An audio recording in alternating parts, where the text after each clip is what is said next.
Sometimes one Bible story gets really, really popular, but a different version of the same basic story gets ignored. That happens with a story Jesus told twice. He told it differently each time.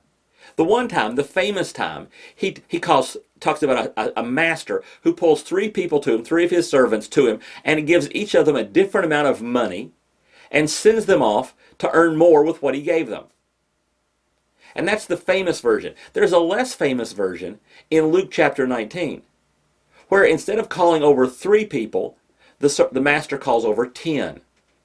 And he gives them what are called minas, which may be one reason it's not popular. The word mina sounds like a bird, not a unit of money. But anyway, in Luke 19:13, so the master called 10 of his servants and gave them 10 minas. Put this money to work, he said, until I come back.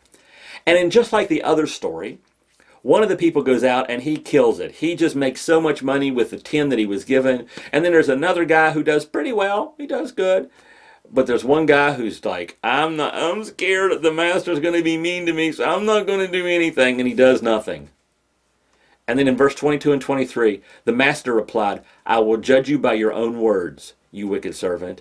You knew, did you, that I'm a hard man, taking what I did not put in and reaping what I did not sow? Why then didn't you put my money on deposit so that when I came back, I could have collected it with interest?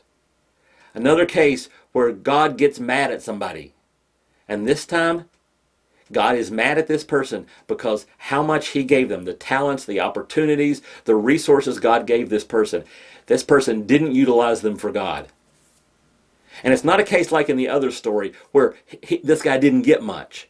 This guy got just as much as everybody else. And there's a sense in which, while we don't earn our salvation, God expects us to take what he gives us and utilize it for his glory and advancing his kingdom. And ask yourself today, what am I doing with my minas? What am I doing with what God has given me, my talents, my resources, my money, my time?